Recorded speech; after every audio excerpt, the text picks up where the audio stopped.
I'm Dr. John Dabach, and I answer your questions about relationships. We got an email in from Rachel in New York. Dear John, my husband says he loves me, but he also says he's never been in love with me. He says I'm his best friend and the best partner he could ask for, but something is missing for him emotionally. I don't know if that's honesty or a quiet way of saying he's settling. Can a relationship survive that? Oh, Rachel, I'm going to give this to you straight because there's no gentle way to say it. This is not a neutral statement from your husband. This is not some philosophical musing about love languages or emotional nuance. This is a man telling you very clearly that something fundamental is not there for him.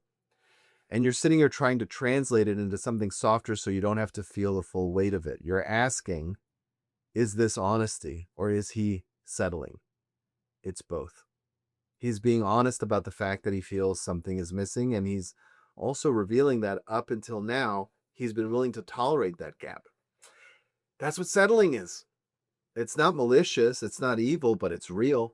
And the part that should concern you is not even what he feels. It's that he said it out loud.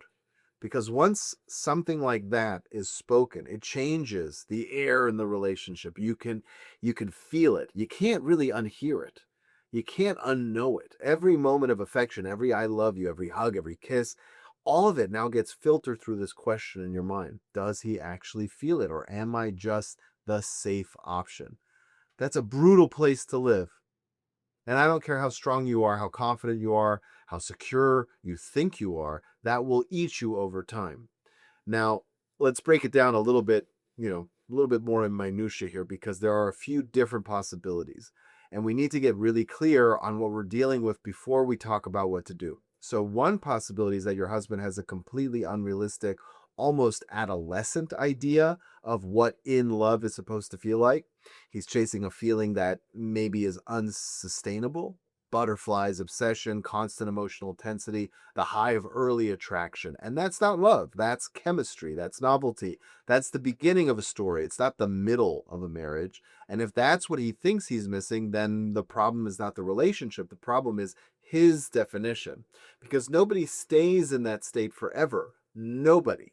Even the best marriages on the planet don't feel like a romantic comedy 24 hours a day. So if he's comparing your real, grounded, stable relationship to some fantasy version of love, he's always going to feel like something is missing. Now, here's the danger. Men who think like that often blow up perfectly good marriages, chasing a feeling that disappears the moment it becomes real life again. They leave, they find someone new, they feel that spark again for a few months, maybe a year.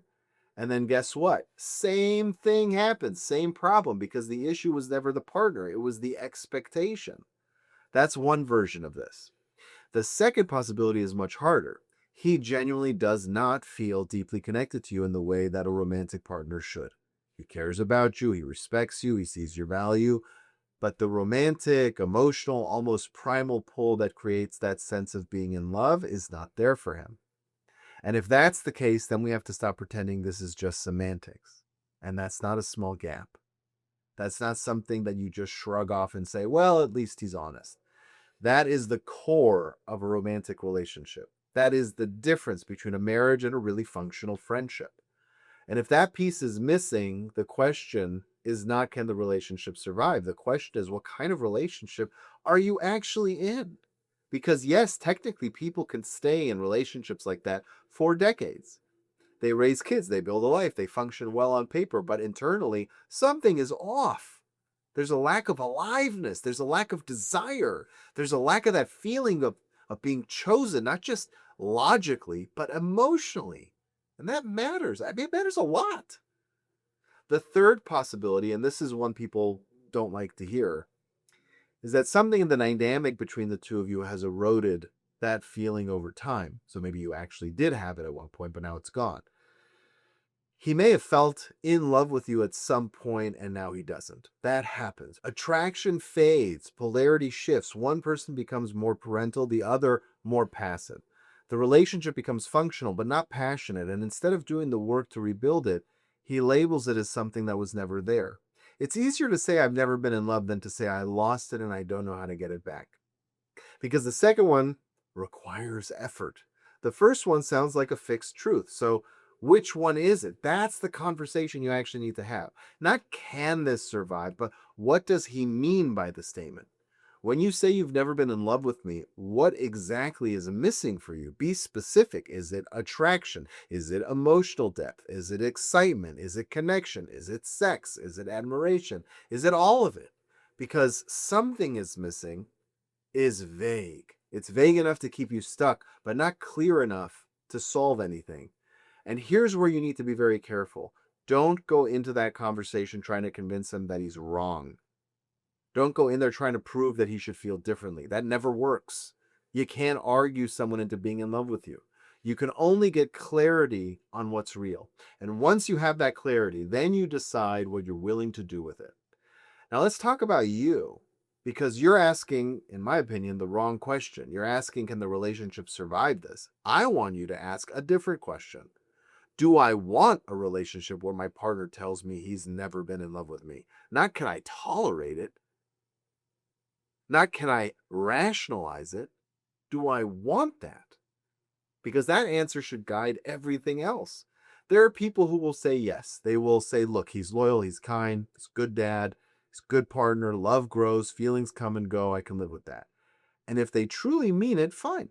That's their choice. But most people who say yes to that are not actually at peace with it. They're negotiating against themselves because they're afraid of losing the relationship. They're afraid of not finding something better. So they downgrade their own standard and call it maturity. It's not maturity, it's fear. And that fear will show up later as resentment, insecurity, constant need for reassurance. You're going to find yourself trying to earn something that should be freely given. You'll try to be more attractive, more interesting, more accommodating, more everything, hoping that one day he wakes up and says, now I feel it. That's a losing game.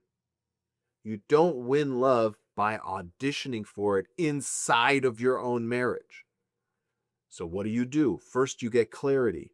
You have the conversation I just described, and you get him to define what he means. Second, you set a standard for yourself.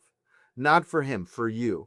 I want to be in a relationship where I feel desired, chosen, and emotionally connected. That's my baseline. Not perfection, not constant fireworks, but real, present, mutual love. Third, you decide whether there's a path to building that with him.